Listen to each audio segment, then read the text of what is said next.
आज होची शिवरात्रि आमे समस्त उपवास करिचु तू करिचु मु करिची एले आमे समस्त नु आज आमे दी भोनी पूरा ओडिया बहु पूरा पाटो फाटो विधि रेडी हेचु जाउछु मंदिर भगवान दर्शन पाई। आज आमे डिसाइड करिलु साड़ी पिंधिबु तो पूरा सजबाज हेलु। दीदी पिंधिला लाइट कलर साड़ी आ मु पिंधिली डीप कलर। आपण माने भाबुथिबे कि आज को अलगा अलगा ही गले। हां बेले बेले हमको अपोजिट पिंधबा को इच्छा हुए। अलता पाउंची चूड़ी और सिंदूर सह आमे रेडी हबा सारिलु। ये वीडियो करबे स्टार्ट भी करि सलानी मु जानि भी पारलिनी।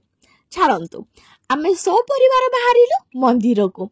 एते खरा जे कुहंतुनी खरा भितरे दीदी टिके स्टाइल मारिकी बिंची हे गला नु आनिछु तो देखे होची हेले मु भक्ति भाव पिलाटे मा मु दीप नडिया सबु किनिथिलु भोग लगेबा पई। सबु बेले कोहे कि एते पाखरु मोर वीडियो करनी हेले लागुची जेमति मो मुहर फोन टाणी की रखी दबो। चलंतु मंदिर जीवा। दीदी आ पुओ मिसी की ठाकुर दर्शन करिसंती।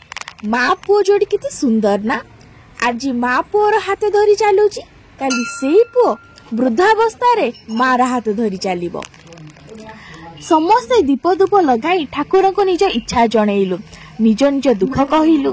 मनीष जीवन माने दुख सुख तो लागी रही थाए हेले एते दुख रे आम खुशी ए आम कंढी पुओटा जेमिति कोठी दुख लुचि जाए ता हस आगरे। दीदी पोते भगवान को धन्यवाद जणे के आसिला कि ताकू इते गुणवान पुओटे देइथिबारु। आमे दुई भौणी बहुत ही सुंदर देखा जाउछु हेले मु टिके बेसी और से मोरु टिके कम सुंदर देखा जाउथिला। दर्शन सारी बाहरलु टिके बुलाबुली करबा पई और बुलाबुली सारी बाहरलु घर को। आउ हो रुहंतु वीडियो टी केमिति लागिला कमेंट जरिया रे निहाती जणेबे। आउ आम चैनल को लाइक शेयर और सब्सक्राइब करबा को जमारू भूलिबेनी। पुणी देखा नेक्स्ट वीडियो रे टाटा।